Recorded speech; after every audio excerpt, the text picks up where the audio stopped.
झारखंड की टॉप 10 खबरें। झारखंड विधानसभा चुनाव में सारे दिग्गज जनता के बीच में उतर चुके हैं। वर्तमान मुख्यमंत्री हेमंत सोरेन जहां बरहेट से चुनाव में खड़े हैं, वहीं दो पूर्व मुख्यमंत्री बाबूलाल मरांडी धनवार से और चंपाई सोरेन सरायकेला से मैदान में है। विधानसभा अध्यक्ष रविंद्रनाथ महतो जहां नाला से किस्मत आजमा रहे हैं, वहीं पूर्व विधानसभा अध्यक्ष सीपी सिंह भी रांची सीट से खड़े हैं। वर्तमान सरकार के 10 मंत्री अपने अपने क्षेत्र से चुनाव लड़ रहे हैं।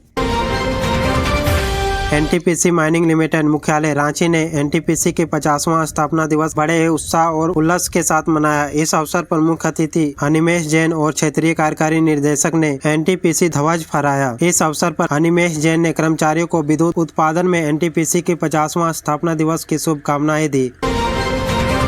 झारखंड में होने वाले विधानसभा चुनाव के लिए एनडीए गठबंधन की पार्टी आसू ने अपना घोषणा पत्र जारी किया। आसू अपने घोषणा पत्र में 30 प्रमुख वादों का जिक्र किया है। उनका लक्ष्य सरकार को मजबूत बनाना है और राज्य में समृद्धि लाना है। इस दौरान पार्टी के प्रमुख सुदेश कुमार महतो के साथ कई अन्य लोग भी मौजूद थे।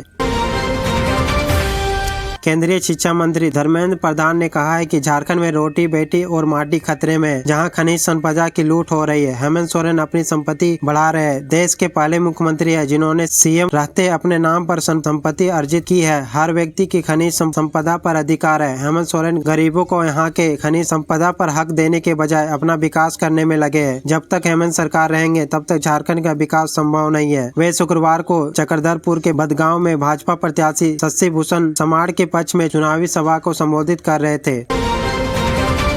केंद्रीय गृह मंत्री अमित शाह आज झारखंड में सार्वजनिक कार्यक्रम को संबोधित करेंगे। इस दौरान अमित शाह विधानसभा चुनाव के लिए राज्य के भाजपा उम्मीदवारों के लिए वोट मांगेंगे। गृह मंत्री झारखंड के पलामू में एक सार्वजनिक सभा को संबोधित करेंगे। झारखंड विधानसभा चुनाव के बीच इनकम टैक्स विभाग ने मुख्यमंत्री हेमंत सोरेन के निजी सचिव सुनील श्रीवास्तव के आवास पर छापा मारा है। इस कार्रवाई से एजेंसी के अधिकारियों के आवास गहन तलाशी ली और दस्तावेज की जांच पड़ताल की। बताया जा रहा है कि यह छापेमारी महत्वपूर्ण जांच से जुड़ी है। मामले में अन्य पहलुओं की भी जाँच हो रही है। झारखंड विधानसभा चुनाव में इंडिया गठबंधन और एनडीए में ज्यादातर सीटों पर सीधी लड़ाई है। चुनाव में विरोधी एक दूसरे के खिलाफ मुद्दे के कांटे बिछा रहे हैं। चुनावी रास्ते के मुद्दों का दीवार बनकर रोकने की तैयारी है। इस चुनाव में आधी आबादी सभी दलों के केंद्र में है। इनके मुद्दे छाए हुए हैं। इंडिया गठबंधन मैया समान योजना को लेकर आगे बढ़ रहे हैं, तो भाजपा ने गोगो दीदी योजना का पासा फेंका है। वोटरों को गोलबंदी का प्रयास हो रहा है। चुनाव की पीच में मैया समान योजना के साथ साथ बांग्लादेशी घुसपैठ का भी मुद्दा है।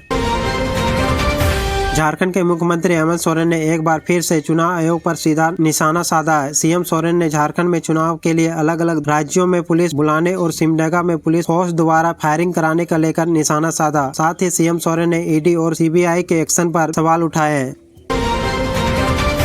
डमी नामांकन पर सीबीएसई ने सख्ती दिखाते हुए 2 दिन पहले ही दिल्ली और राजस्थान के 21 स्कूलों की संबद्धता रद्द कर दी है। बोर्ड के इस कार्रवाई से रांची के भी कई स्कूल पर खतरा मंडराने लगा है। खबर है कि रांची में कई स्कूल ऐसे हैं जो डमी छात्रों को दाखिल देते हैं।